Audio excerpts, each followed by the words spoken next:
Dubai shimmered beneath the afternoon sun, a city built on ambition and sand. Every glass tower mirrored another dream. Every shadow whispered a story that money could buy, except the kind that lived in the heart. Sheikh Khalid al-Nasser watched the skyline from his penthouse balcony, his reflection caught between steel and desert.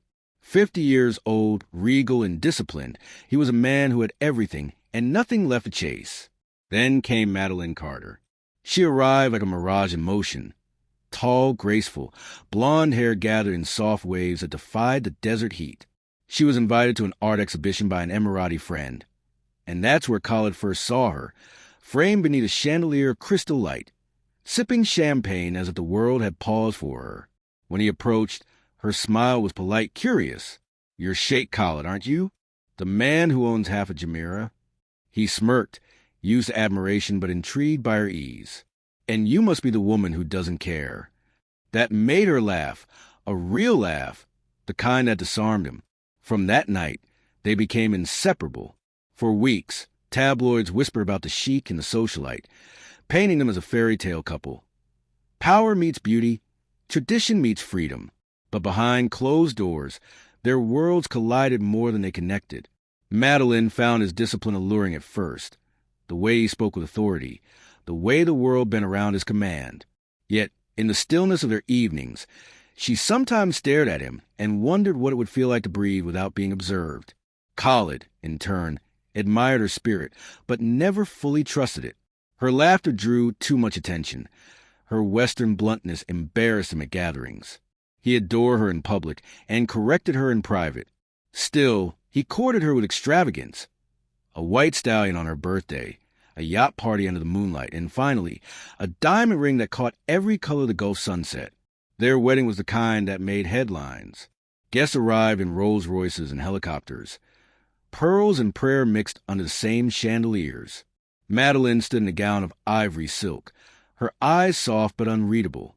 As the imam's voice echoed through the hall, she repeated her vows in a whisper, her lips trembling slightly. Khalid thought it was emotion, but she knew it was doubt. Was she marrying the man or the escape he offered? When he placed a ring on her finger, the room erupted in applause. Cameras flashed, friends toasted, and Khalid's expression softened for the first time in years. To him, she was a symbol, proof that power could even conquer loneliness. But as the night deepened and the guests departed, Madeleine found herself standing on the hotel balcony alone. Below her, the city glittered like scattered diamonds across black silk. The wind carried the faint hum of prayer from a distant mosque. Beautiful, haunting, foreign. She closed her eyes, remembering another voice, soft, female, and long forgotten. A touch that once felt like home. Madeleine. Khalid's voice broke her trance. He stepped beside her, hand firm on her shoulder. "Are you happy?" She smiled faintly, careful and practiced. "Of course I am." He kissed her forehead gently, unaware of the tremor that passed through her body. In that moment, she realized how easy it was to lie when the truth would destroy everything. Inside the suite, the servants extinguished the last of the candles. Outside, the desert wind howled softly, carrying secrets across the dunes. By dawn, they would leave for their honeymoon in Marrakesh, a journey that promised paradise. But for Madeleine Carter, paradise had already begun to feel like a cage made of gold. And somewhere deep inside, the mirage began to crack. The honeymoon in Marrakesh had lasted 2 weeks, but the illusion of freedom faded long before the plane landed back in Dubai. By the time Madeleine stepped again into Sheikh Khalid al-Nasser's palatial estate in Emirates Hills, she already felt like a guest in someone else's life. The palace was a masterpiece of marble and silence. Its corridors echoed with her heels, not her laughter. Chandeliers dripped crystal light, and the scent of oud hung heavy in the air, rich, royal, and strangely suffocating. From her balcony, she could see the city skyline she once found thrilling. Now it shimmered like a mirage she could never reach. Khalid's schedule became her clock. Breakfast at 8, meetings until noon, luncheons with ministers, and endless evenings hosting dignitaries who smiled too wide and asked about the Western wife. Madeleine had learned to answer in measured phrases, every word polished like glass. She had just well. Kala would say proudly, resting his hand on her back like a claim of ownership. At first, she believed he meant well. He wasn't cruel, just certain that control was care. Yet every gesture of affection came wrapped in instruction. Don't wear red in public. Don't drive alone. Don't speak of family matters to outsiders. One afternoon, while the call to prayer drifted through open windows, Madeline stood in the main hall watching the servants move silently around her. That's when she first noticed Amal, the housekeeper, mid-40s, steady-eyed and dressed in modest gray. Unlike the others, Amal didn't look away when Madeline spoke. "You must get lonely," Amal said quietly as she polished a brass lamp. Madeline blinked, startled. "Is it that obvious?" Amal offered a faint smile. "It's only obvious to those who've been there."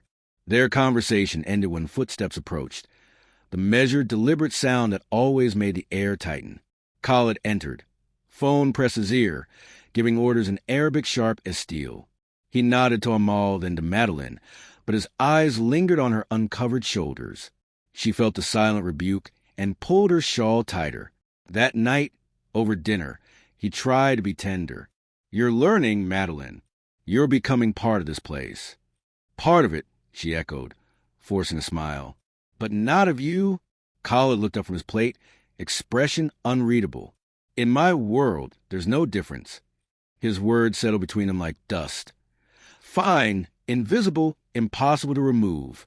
Days turned into weeks. She filled the emptiness with books, yoga, and long baths scented with rose oil. But even the water felt heavy, as if it too obeyed him. When she drove to the coast one afternoon, security followed at a discreet distance. When she lingered too long in cafes, he called to ask where she was.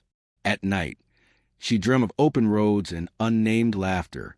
Sometimes, she dreamt of a voice she couldn't place, a woman's voice, soft and close, saying her name as though it meant something worth saving.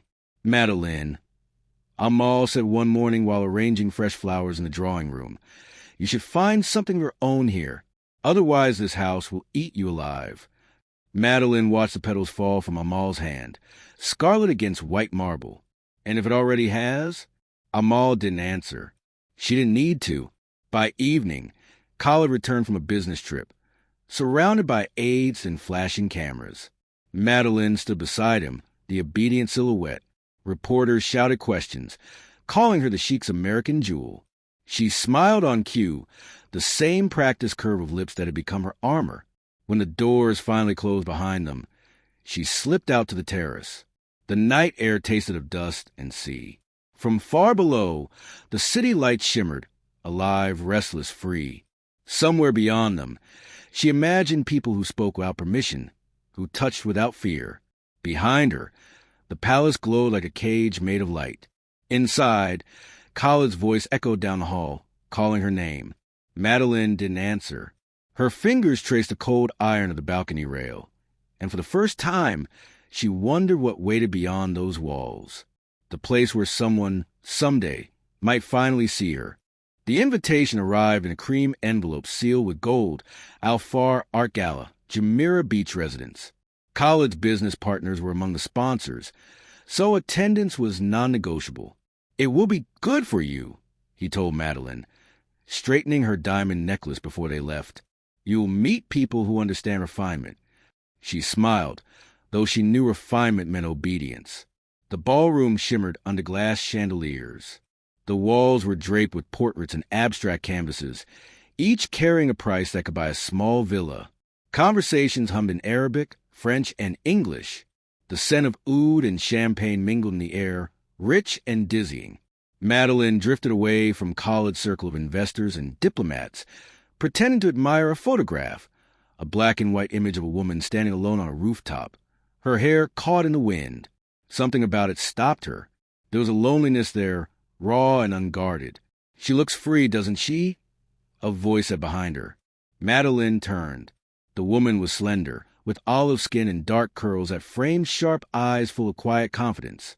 She wore no diamonds, no designer gown, just a simple black dress and a camera hanging casually around her neck. "I took that one in Beirut," the woman continued. She wasn't posing. She was surviving. Madeline smiled softly. "Then you captured something real." That's rare here. Their eyes met, a moment too long, too curious.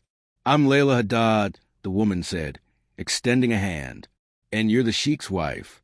Madeline hesitated before shaking it. I am. But tonight, maybe just Madeline. Layla's smile was small but knowing. Then just Layla. They walked together through the exhibition, pausing at certain photographs.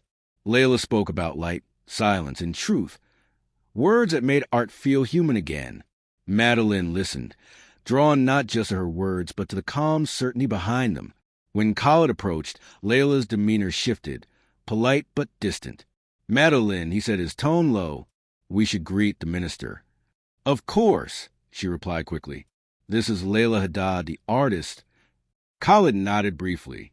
Your work is interesting. Layla's smile did not waver. Art should be. After he led Madeline away, Khalid's hand tightened around hers, not harshly, but enough to remind her of boundaries. Be careful who you talk to, he murmured. Not everyone deserves your attention.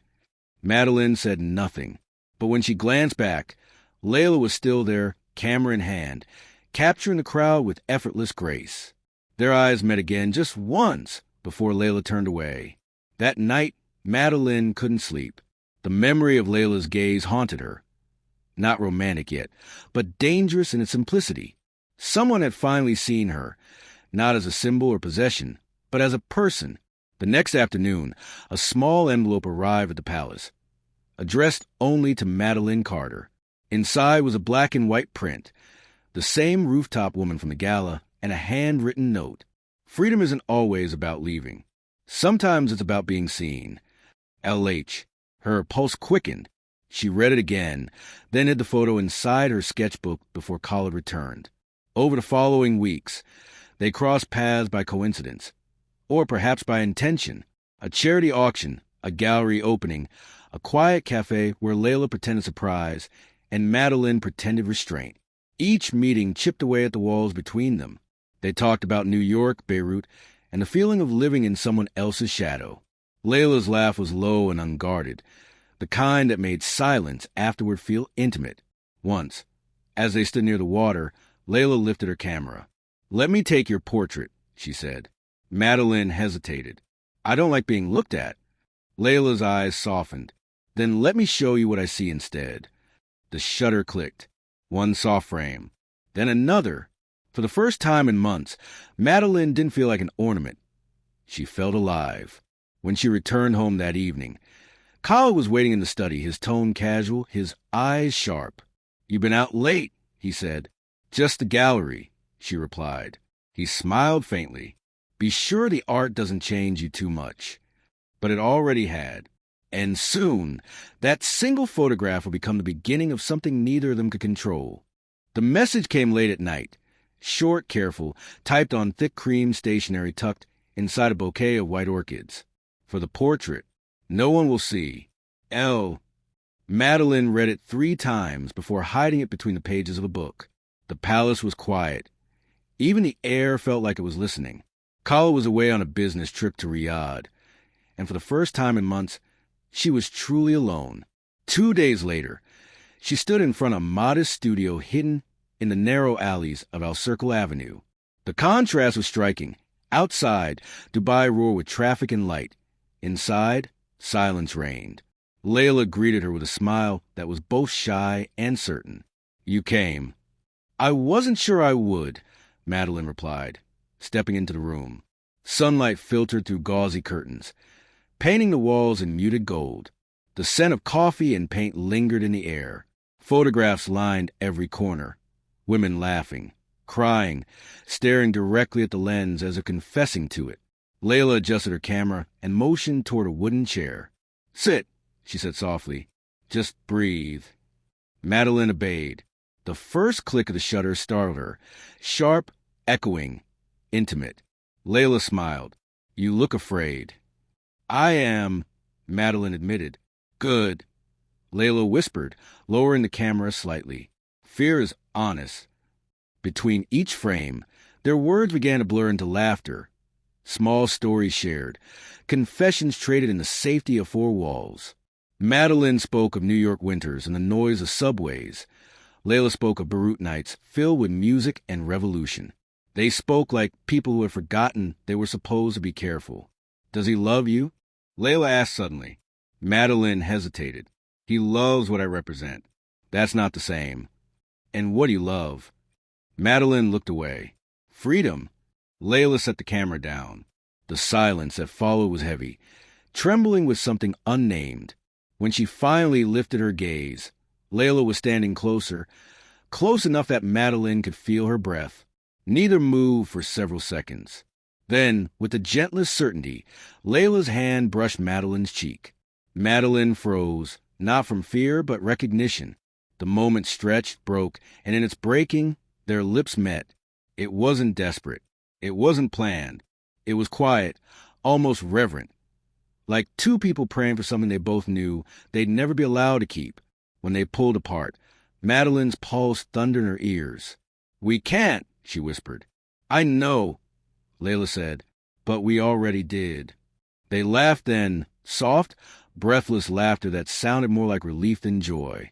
From that day, the studio became their refuge. They met under the pretense of more portraits, each session longer than the last. Sometimes they didn't take pictures at all. They talked, listened, touched hands in passing. Madeline began to wear lighter colors, smile more easily, and carry herself like someone who had remembered what it meant to be seen. But secrets, like photographs, have a way of being developed over time. To hide their meetings, they used coded messages, an invitation to an exhibit, a bouquet with a certain number of flowers, a note slipped into a book at a gallery cafe. Amal, ever observant, noticed the changes, the missing afternoons, the subtle perfume that didn't belong to the palace. Madeline told herself no one would notice. But in Dubai, nothing remained unseen for long. One night, as they drove to the desert outside the city, the wind whipping to the open car windows, Layla pulled over near the dunes. They sat in silence, watching the horizon bleed into twilight. "I hate that I have to hide this," Madeline whispered. Layla reached for her hand. "Maybe what we have isn't meant to be shown. Maybe it's meant to be felt." Madeline turned to her, eyes glistening. "And when he finds out?" Layla smiled sadly. "Then we'll both disappear from his world, one way or another." Madeline laughed softly, but her laughter trembled. In the distance, the city lights glimmered like distant stars, beautiful, unreachable, fragile. When she returned to the palace that night, Amal was waiting at the door. Her expression was calm, but her eyes said otherwise. "Madam," she said quietly, "the Sheikh will return sooner than expected." Madeline froze. The faint scent of Layla's perfume still clung to her skin. And somewhere behind the palace walls, the first cracks in the mirage began to show. The morning Khalid returned. The air inside the palace felt different, heavier, slower, expectant. Madeline sat at the breakfast table pretending to read, but every rustle of a newspaper, every click of his teacup made her flinch. He spoke little, asking brief questions about the house, her days, her health. His tone was even, but something beneath it had changed, an edge of calculation. He no longer looked at her the way a husband looks at his wife, but the way a man studies a puzzle he intends to solve. When he left for his office, Amal entered quietly to clear the table. Her movements were precise as always, yet today her eyes avoided Madeline's. "Amal," Madeline said softly, "has something happened?" The woman hesitated. "Nothing, madam." "Then why won't you look at me?" Amal paused, her fingers tightening around the tray. "Because sometimes silence is safer than truth." Madeline felt her stomach twist. "You're frightening me." "I'm trying to help you," Amal murmured, lowering her voice. "The Sheikh, he knows more than he says." The words hung between them like smoke. That night, Madeline found her phone on the edge of the bathtub, though she was certain she'd left it charging in her room. When she turned it on, the screen flickered, then froze for several seconds before loading. Messages to Layla were gone, deleted. Her pulse raced. She hurried to the balcony. The city lights blurred below. Somewhere in the darkness, she felt eyes watching, not imagined but real. She could sense it the way one senses heat before flame. Over the next few days, small things began to shift. A servant who once smiled now avoided her gaze. College security drivers started waiting inside the house instead of outside. Even Amal's manner grew tense, as if she were guarding something larger than the household. At dinner, Khalid spoke of loyalty and betrayal as though discussing business. "You know," he said, cutting into a steak, "trust is the foundation of every empire, even a marriage." Madeline forced a smile. "Of course." He looked up slowly. "And what happens when trust breaks?" She swallowed. "It depends who broke it." He smiled faintly. "Yes, it always does." Later that night, she lay awake listening to the hum of the security cameras turning in the hallway. Each rotation made her chest tighten. By morning, she couldn't take it anymore. She drove to Layla's studio unannounced, heart pounding. Layla opened the door, eyes widening. "What's wrong?" "He knows," Madeline whispered. "Khalid, I can feel it." Layla led her inside, locking the door behind them. "You're just scared. He's powerful. It makes you imagine things." "No," Madeline said firmly. "He's different. Amal warned me. My phone, someone's watching me." Layla cupped her face. "Then we'll be more careful. We'll use another number. Meet outside the city." Madeline exhaled shakily. "I don't want to lose you." "You won't," Layla said, though her voice trembled too. For a while they sat in silence, holding hands, knowing that fear had already found its way into their secret. When Madeline returned to the palace, Khalid was waiting in the sitting room. He stood by the window, still in his work clothes, the skyline glowing behind him. "You went out," he said simply. "Yes," she replied. "The gallery." He turned slowly. "Ah, the gallery. You seem to go there often." Her throat went dry. "It's peaceful there." He smiled, but his eyes were ice. "Peace is rare. We should protect it, shouldn't we?" That night, she locked her bedroom door, something she'd never done before. But the next morning it was open, the latch unbroken, and on her dressing table, placed neatly beside her perfume, was a single black and white photograph. The photograph lay at the center of Khalid al-Nasser's mahogany desk like an open wound. It had arrived in a sealed envelope, delivered by his head of security at dawn.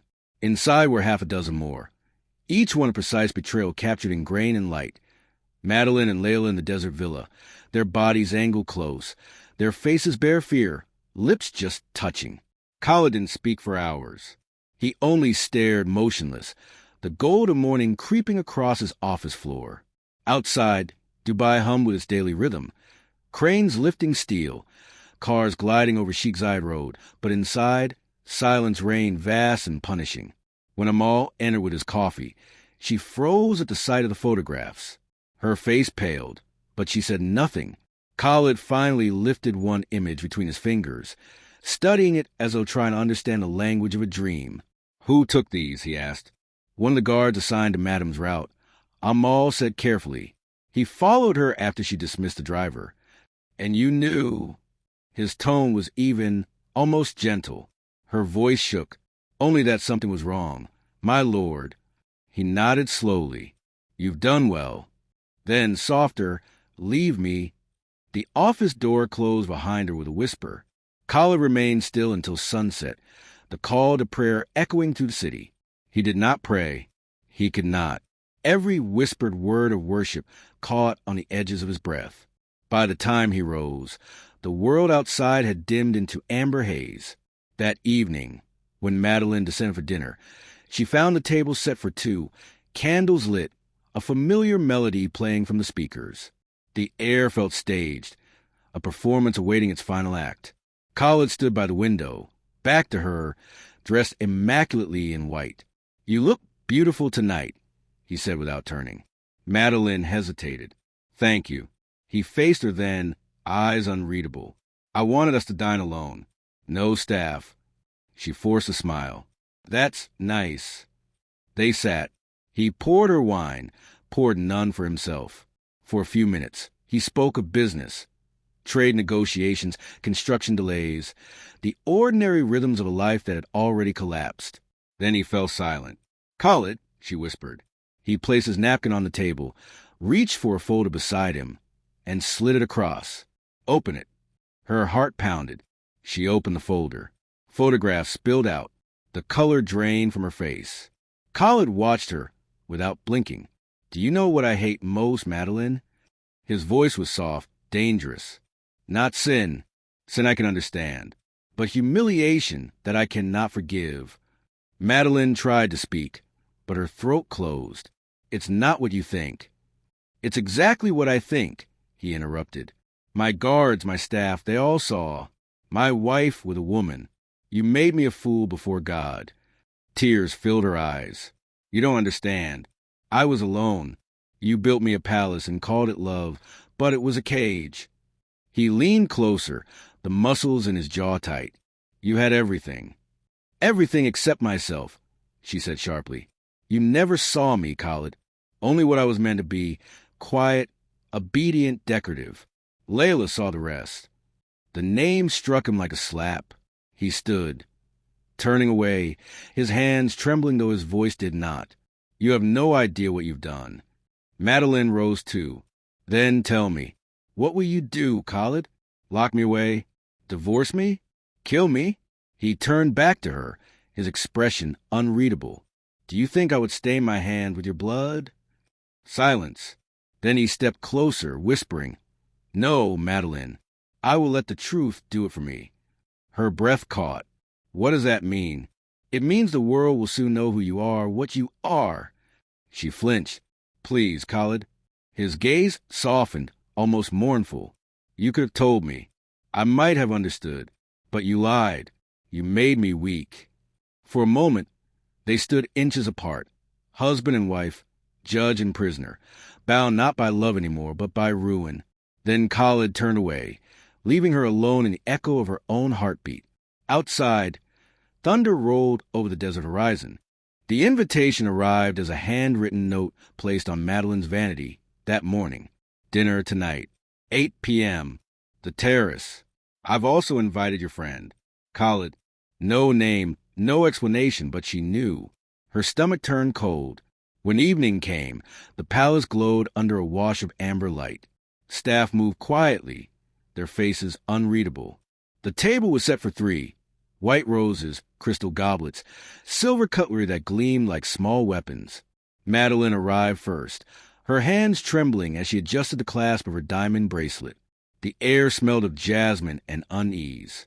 Across the terrace, she saw Khalid speaking softly to a waiter, calm as ever.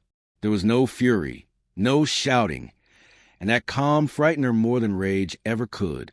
Moments later, Layla appeared at the entrance. She wore a simple black dress, her posture stiff, eyes darting between them. You wanted to see me? She asked, voice steady but thin. Khalid smiled. Of course. You're a guest of my home. I thought it was time we all sat together without secrets. The word secrets hung in the air like smoke. They sat. The servants poured wine. Khalid lifted his glass, his expression perfectly composed. To truth, he said. Madeline hesitated before clinking her glass. Layla didn't move at all. For a moment, nothing happened. Then came the faint sound of the city beyond the terrace.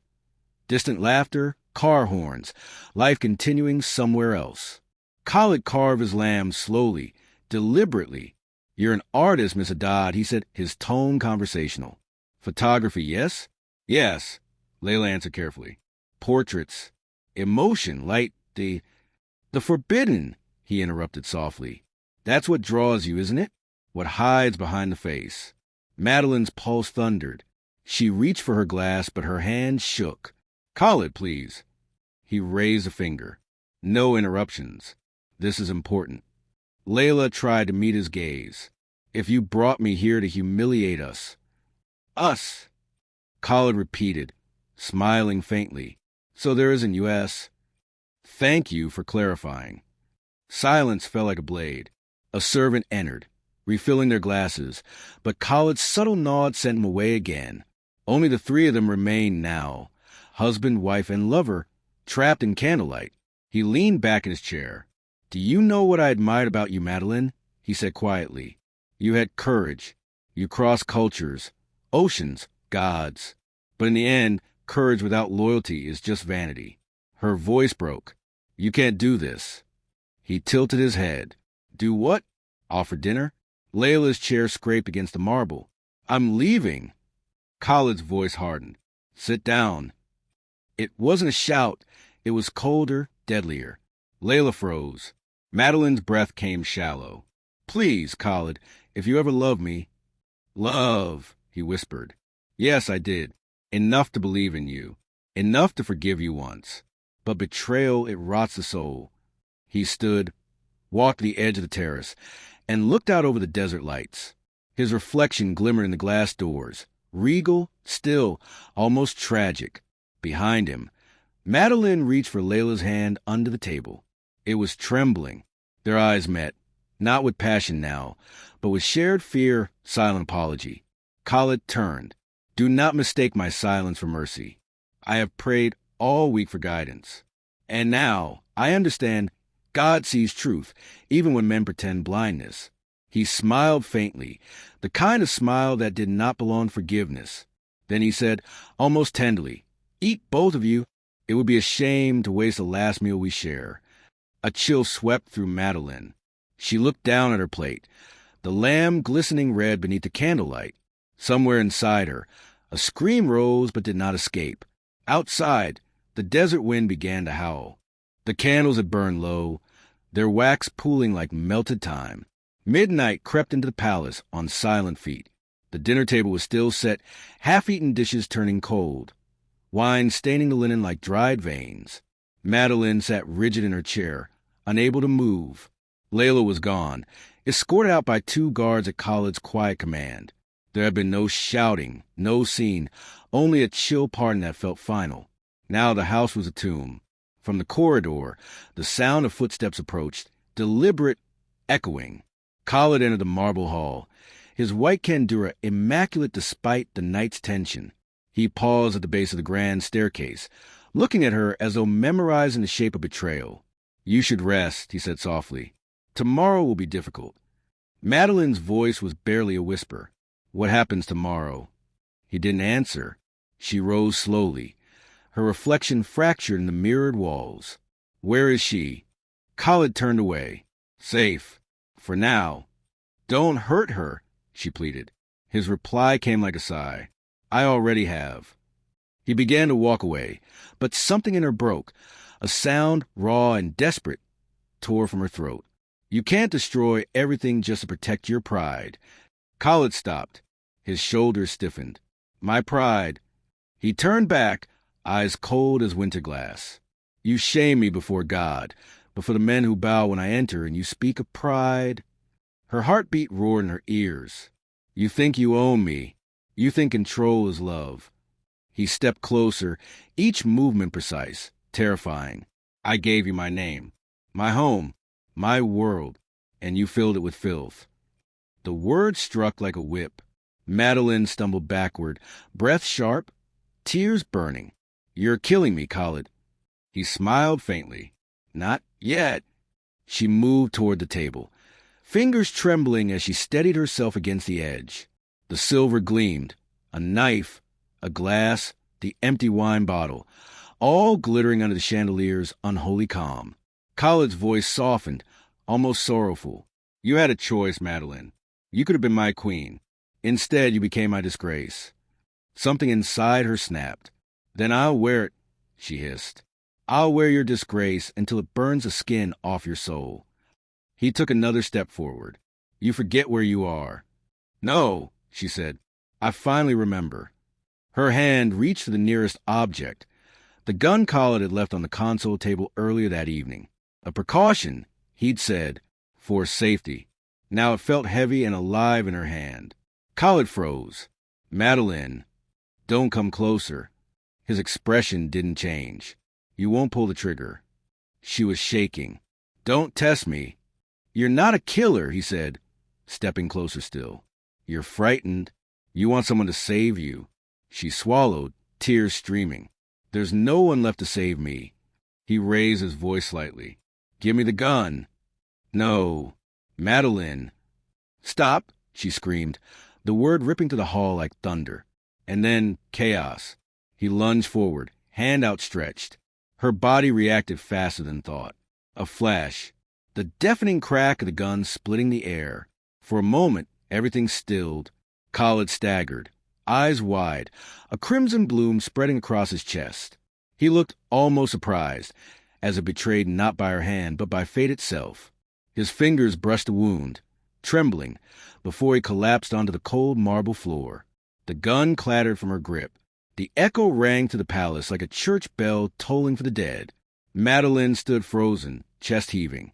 The world seemed to tilt, the marble veined with red, the chandelier spinning in her vision. Khalid, her voice cracked.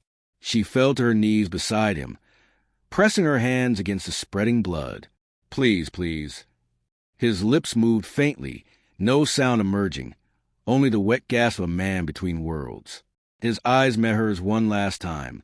Sorrow, disbelief, and something softer, almost forgiveness.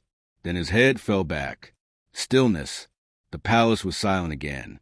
Only the clock ticked, 1, 2, 3, indifferent to ruin. Madeline stared at her reflection in the blood pooling beneath her. The woman staring back looked unrecognizable, trembling, stained, broken. Outside, the desert wind howled through the open doors, scattering petals from the dinner table across the marble floor like remnants of a vanished celebration. Somewhere in the shadows, Amal stood unseen, her face pale as the moonlight. She whispered a prayer under her breath, for the dead, and for the living who would soon wish they were. The palace was crawling with police by dawn. Flashing lights painted the marble walls in red and blue, washing over the pool of dry blood that no one dared to clean. Cameras clicked, radios buzzed, voices overlapped. Arabic, English, orders shouted and half obeyed. Madeline sat in the parlor wrapped in a white shawl, hands trembling, face pale. Her eyes were dry now, not because she'd stopped crying, but because there were no tears left to give. A female officer knelt before her, voice calm but detached. You fired the weapon? Yes, Madeline whispered. Why? She hesitated, the words sticking in her throat. He came at me. He was angry. I was afraid. Self-defense. It was the only story she had left. In another room, Amal sat under a flickering chandelier, answering the same questions. Her tone was steady at first, then faltered. The Sheikh loved her, she said. He was proud. But lately he was not himself. Did you see what happened? The officer asked. Amal shook her head. I heard shouting, then a gunshot. Did she ever say she was afraid of him? A pause. Sometimes. Amal looked down. Sometimes she was afraid of herself. Her words would later be quoted out of context, stripped of nuance, twisted by tabloids into guilt. By midday, the headlines were everywhere. American socialite shoots Dubai tycoon. Foreign wife claims self-defense in luxury murder. Each headline louder, crueler, more sensational. Layla saw them from the window of a taxi, speeding toward the airport. She wore sunglasses and a scarf pulled low over her face. Her phone buzzed relentlessly. Unknown numbers, reporters, detectives. She turned it off. Every ring felt like judgment. At the terminal, she hesitated before handing over her passport. The officer barely looked at her photo. Stamp. Clearance. Freedom. Or something that looked like it. Still, as the plane lifted off, guilt pressed heavy on her chest. She could still smell gunpowder, still hear the echo of that single world-ending sound. Back in Dubai, the investigation unfolded under the sharp gaze of the public. Khalid's death had become more than a crime. It was a mirror reflecting everything the city wanted to deny: power, patriarchy, and the myth of perfection. The police interrogations grew harsher. You expect us to believe he attacked you unarmed? He had hurt me before, Madeline said quietly. Did you ever file a complaint? No. Why not? Because no one would believe me. Each answer was a calculation, part truth, part survival. When they confronted her with the photographs of Layla, she felt the air leave her lungs. She was a friend. Madeline lied. That's all. The officer smiled faintly. A friend who inspired murder? Madeline said nothing. Silence was safer than honesty. Meanwhile, Amal's statement shifted. The pressure from Khalid's family was unbearable. They demanded allegiance, demanded she protect the Sheikh's name. The gun, she told police the second time, was already her hand when I entered. I think she meant to do it. But later, alone in her small servant's quarters, Amal wept into her hands. The truth, she realized, no longer existed. Only versions of it, bent by fear and necessity. Days turned into weeks. Madeline was placed under house arrest in the same palace, where the bloodstain had yet to fade completely. Guards stood at the gates. Journalists gathered outside the walls. At night, she sat by the window, staring at the empty desert. Sometimes she imagined Layla's silhouette walking toward her through the dunes, camera in hand, whispering, "You're still alive." But each morning brought more headlines, more lies, more questions without answers. Her lawyer warned her gently, "They won't see you as a victim here, Madeline. They'll see you as a scandal, a woman who defied her husband and the law." She smiled faintly. "Then I'll play the part they've written for me." Outside, the call to prayer echoed over the city, haunting, solemn, unyielding.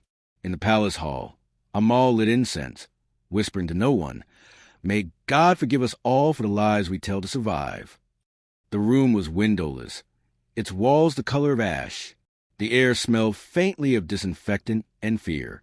A single bulb flickered above Madeline's head, casting a halo that made her look almost saintly or damned. Her wrists were bound loosely with steel cuffs, the metal biting gently into her skin whenever she shifted. Across the table sat Captain Rashid, expression carved from stone. His voice was even, almost kind. "Mrs. Al-Nasser, this is your chance to speak plainly. We've heard enough stories." Madeline's lips were cracked. "Stories are all anyone wants," she said softly. "No one cares about the truth." He leaned forward. "Then give me the truth."